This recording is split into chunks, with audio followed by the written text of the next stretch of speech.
ایک ایسے عالم دین بڑی سادی زندگی گزارنے والا، صرف 54 سال کی عمر، حافظ قرآن اور ایک مسجد کے امام، بس اس کے علاوہ ان کا کچھ بھی بڑا سٹیٹس نہیں تھا۔ ایک مدرسے کے مدرس تھے، پڑھاتے تھے۔ پڑھاتے ہوئے اس کے بعد ہوا یہ کہ مسجد کی نوکری بھی چھوٹ گئی۔ لوگ کہاں چھوڑتے ہیں، اماموں کے پیچھے تو پڑ ہی جاتے ہیں۔ کہتے تو ہیں نماز میں پیچھے اس امام کی، نماز پھیرنے کے بعد میں جا کر کے پوری زندگی کے پیچھے پڑ جاتے ہیں۔ اکثر اماموں کے ساتھ ہے۔ علامہ خادم حسین رضوی رحمۃ اللہ تعالی علیہ کے ساتھ بھی یہی ہوا۔ وہ مسجد ان کی چھوٹی ہی اور اپنے گھر رہے، مدرسہ پڑھاتے رہے۔ جب آپ نے اپنے ملک میں دیکھا کہ نبی کونین کی ذات کو لے کر کے ہلکا پن ہو رہا ہے، پاکستان میں ایک قانون پاس کیا گیا تھا کہ جو گستاخی کرے گا رسول پاک کی، اس کی سزا موت ہے۔ وہاں پر توہین رسالت قانون ہے۔ اس قانون کو بدلنے کے لیے کچھ لوگ پارلیمنٹ میں آ گئے تھے۔ یہ قادیانی تھے، مرزائی تھے، ان کے خلاف انہوں نے محاذ چھیڑ دیا۔ اب یہ خاموش نہیں بیٹھے، باہر نکل آئے۔ جانتے ہیں دونوں ٹانگیں ٹوٹ گئی تھیں، ویل چیئر پر تھے۔ ایک ایکسیڈنٹ میں حادثہ ہوا، ویل چیئر پر رہے، چیئر اٹھا کر کے لایا جاتا تھا۔ ہزاروں کے مجمع سے جب خطاب کرتے ہیں، رسول پاک کی حدیث بیان کرنا اور صحابہ کا عشق رسول بتانا، اس کے علاوہ میں نے کچھ اور نہیں سنا۔ اور جو سختی کرتے تھے وہ گستاخان رسول کے خلاف کرتے تھے۔ جو توہین رسالت کا مرتکب ہو اسے کسی صورت وہ معاف نہیں کرتے تھے۔ سخت ایکشن لیے، دھرنا دے کر بیٹھ گئے، باہر آ کر کے کہ ہمارے مطالبے مانو۔ کس بات کے لیے؟ ہم نے دھرنے بہت سارے دیکھے، بہت سارے دھرنے، پارلیمنٹ کے بل پاس کرانے کے لیے، بل کو ریجیکٹ کرانے کے لیے، کسانوں کے آندولن، عورتوں کے معاملات۔ لیکن وہ ایک عاشق رسول ایسا تھا جو لاکھوں کے مجمع کو لے کر کھلے میدان میں اور سڑکوں پر بیٹھا تھا، صرف اس لیے کہ میرے نبی کی عظمت پر کوئی بات نہ کرے۔ اس کے لیے وہ کئی دن تک دھرنے دی۔ حکومت وقت نے ایکشن لیا، کئی مہینے جیل میں ڈال دیا معذور عالم دین کو۔ کس بنیاد پر؟ عشق رسول کی باتیں کر رہا تھا۔ اسلامی کنٹری بنام اسلامی کنٹری تھی، سب لبرل ہو گئے تھے، سیکولر ہو گئے۔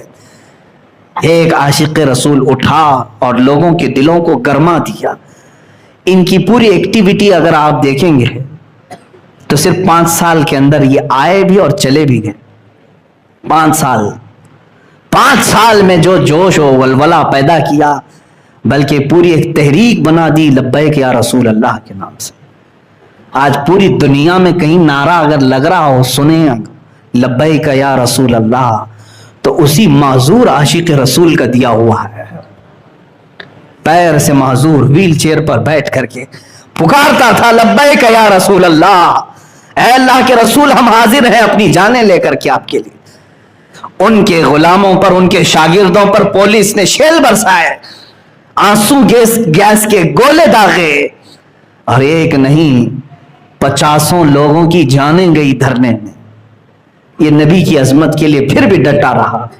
جانتے ہیں آخری وقت، یہ 8 دن پہلے 104 ڈگری بخار ہے اور نومبر کی ٹھنڈیاں ہیں، سخت ٹھنڈی میں بھی پتلی سی چادر لے کر کے ویل چیئر پر وہ میدان میں آ گئے۔ ڈاکٹروں نے کہا تھا اتنا بخار ہے آپ کو ہوا نہ لگے۔ انہوں نے یہ کہا کہ اگر نبی کونین نے مجھے سوال کر لیا کہ میرے سارے غلام میدان میں تھے، تو گھر میں کیوں بیٹھا تھا، تو میں اپنے لنگڑے پن کا عذر نہیں پیش کر سکوں گا، مجھے جانا ہے۔ آ بھی گئے، بخار سر پہ چڑھ گیا۔ اسی دھرنے کے بعد واپس آئے، اور جب انہوں نے یہ دیکھا کہ فرانس میں گستاخی ہوئی اور ہمارے ملک کی طرف سے کوئی ایکشن نہیں لیا گیا، اسی غم میں وہ اس دنیا سے چلے گئے۔ لیکن میں نے دیکھا، محسوس کیا، ان کا خاندان کیا تھا؟ وہ ایک عام گھر میں پیدا ہوئے تھے، عام گھرانہ، دینی گھرانہ تھا، لیکن باپ کوئی سجادہ نشین یا پیر نہیں تھے، کوئی خانقاہ سے نہیں، مزدوری کرنے والے ایک عام انسان کے گھر میں پیدا ہوئے، حافظ قرآن بنے، عالم دین بنے اور دین کی حفاظت کے لیے کھڑے ہوئے، اور پیر ٹوٹ گئے تو ویل چیئر پر آیا، اور اس کے بعد میں نے دیکھا میرے نبی سے وفا کرنے والے کے ساتھ اللہ کیا انعام دیتا ہے جب وہ جنازہ میدان میں آیا۔ اللہ اللہ، آج تک تاریخ لکھنے والے بتا رہے ہیں 70 سالہ پاکستان کی تاریخ میں اتنا بڑا جنازہ کسی کا نہیں ہوا، جس میں 50 لاکھ سے زیادہ کا مجمع بتایا جا رہا ہے۔ معمولی بات نہیں، جتنی بھی تعداد ہو، 40 ہو کہ 50 لاکھ، پیر رکھنے کی جگہ نہیں۔ یہ سارے لوگوں کو کون میدان میں جمع کیا؟ کون لے کر کے آیا؟ کیا ان کو کسی الیکشن میں ٹھہرنے والا امیدوار پیسوں پر جمع کیا تھا؟ ارے اس جنازے کو جب لایا گیا تو 48 گھنٹے کے بعد لایا گیا تھا، 48 گھنٹے انتقال ہونے کے 48 گھنٹے کے بعد۔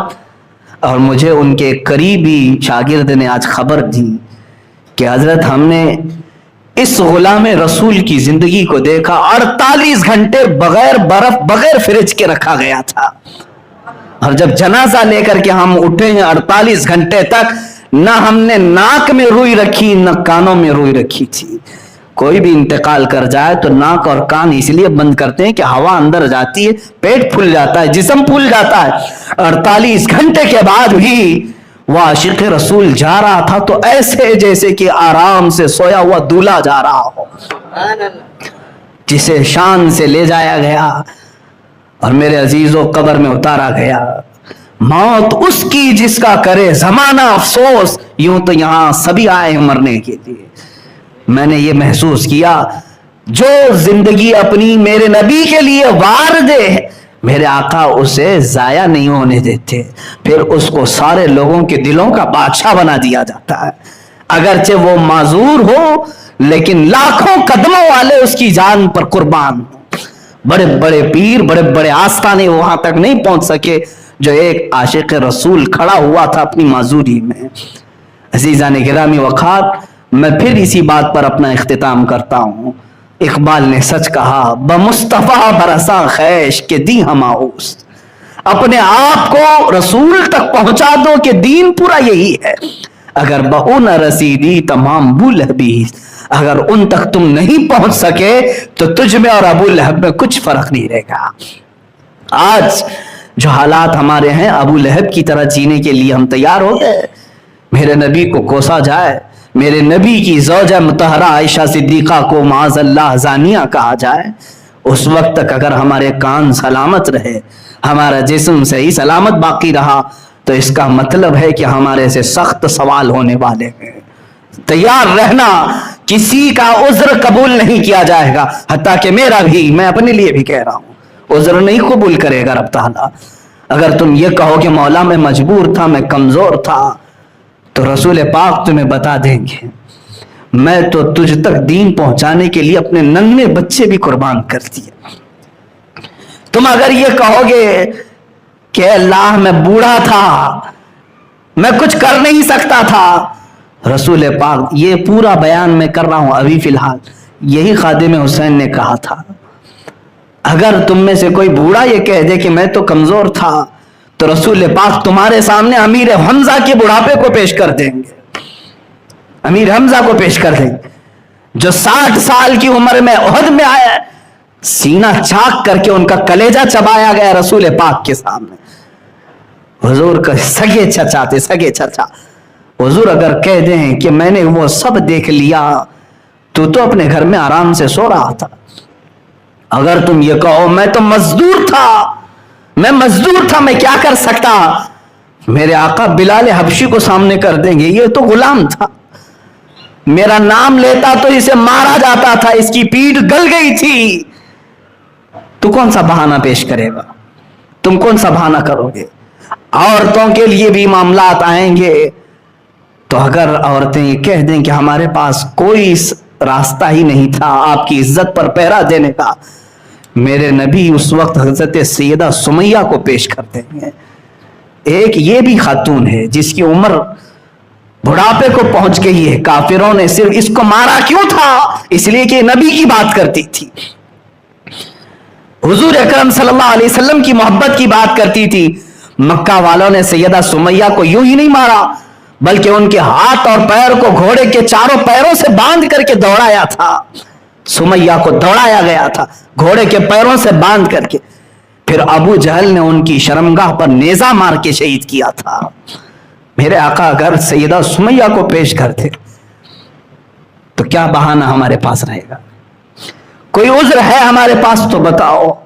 اگر تم یہ کہو کہ میں جوان تھا, ابھی ابھی شادی ہوئی, میرے آقا حضرت حنظلہ کو پیش کر دیں گے. یہ حنظلہ ہے, آج شادی کیا ہے, آج سہاگ رات تھی, بس نبی کی بات کانوں میں آ گئی کہ کوئی دشمن میرے نبی پر حملہ کر رہے ہیں. اپنی بیوی سے کہا, یہ شریک حیات الوداع, میں جا رہا ہوں, میں جا رہا ہوں. زندگی باقی رہی تو ملاقات ہوگی, ورنہ قیامت میں ہم ملیں گے. نکل گئے. غسل کی حاجت تھی اپنی بیوی سے اٹھنے کے بعد, غسل تک نہیں کیا حنظلہ نے. احد میں شریک ہو گئے اور دوسرے دن دیکھا گیا تو ان کی شہادت بھی ہو چکی تھی, انتقال بھی ہو. اگر جوانوں تم کہو گے کہ ابھی ابھی شادی ہو رہی تھی اس لیے میں نے کوئی ایکشن نہیں لیا, نبی کونین تمہارے سامنے حنظلہ کو پیش کر دیں گے. اس کی تو آج ہی شادی ہوئی تھی. عبداللہ اسود وہ صحابی ہیں جن کو حضرت عثمان غنی نے شادی کے لیے پیسے دیے تھے, جا سامان خرید کر کے لاج تیری شادی. لیکن شام کو اعلان ہوا کہ نبی کی ذات پر حملہ ہو رہا ہے. یہ مجاہد صحابی شادی کا سامان لینے کی بجائے تلواریں خریدنے چلا گیا. گھوڑا خرید لایا, تلوار لے آیا. کہا شادی کر کے اس جی کر کے کیا فائدہ اگر میری نبی کی عزت باقی نہیں رہی. میرے عزیزوں, پھر میں یہی کہتا ہوں, بمصطفیٰ برساں خیش کے دی ہم آؤس, اپنے آپ کو نبی کی ذات تک پہنچا دو. دین یہی ہے. اگر بؤ نہ رسیدی تمام بو لہبیس, اگر ان تک نہیں پہنچے تو یہ سب بو لہبی ہے.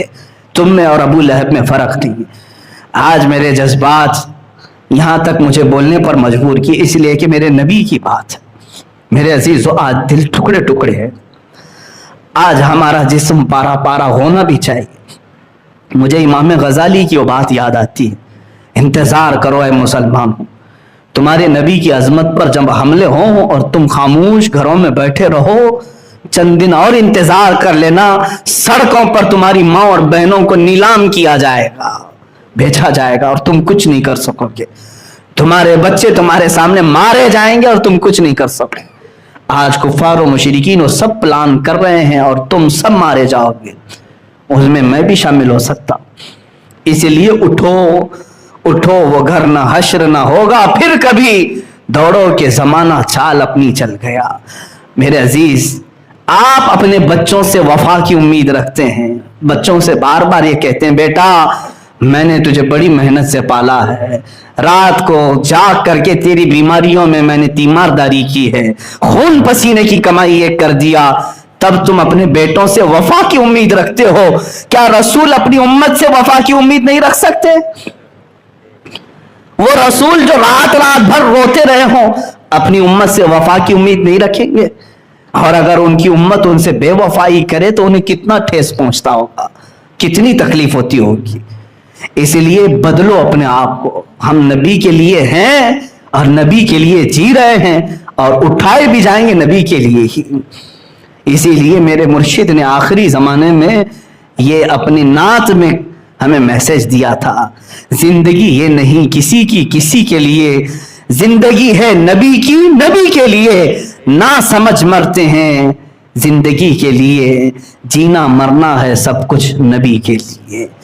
میرے آقا صلی اللہ تعالی علیہ وسلم کے لیے جیو, انہی کے لیے رہو, پھر دیکھو تمہاری عزتیں اللہ اتنی بڑھائے گا کہ جس دن ہمارا جنازہ اٹھے گا اس دن یہ کہا جائے گا عرش پر دھومیں مچی کہ مومن صالح ملا, فرش پر ماتم اٹھا کہ طیب و طاہر گیا, ہر زمین کا ٹکڑا تمہارے غم میں روئے گا. عاشق رسول جا رہا ہے, فرشتے تمہارے استقبال میں کھڑے ہوں گے کہ ایک بڑی ذات والا آ رہا ہے, بڑی حیثیت والا آ رہا ہے.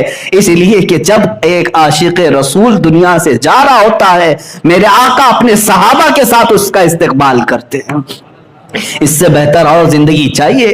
نبی جس کا انتظار کریں اپنے صحابہ کے ساتھ، اس سے بہتر ہمارے لیے کوئی زندگی نہیں۔ انہیں جانا، انہیں مانا، نہ رکھا غیر سے کام۔ للہ الحمد میں دنیا سے مسلمان گیا، آج لے ان کی پناہ، آج مدد مانگ ان سے، پھر نہ مانیں گے قیامت میں اگر مان گیا۔ وآخر دعوانا الحمد للہ رب العالمین۔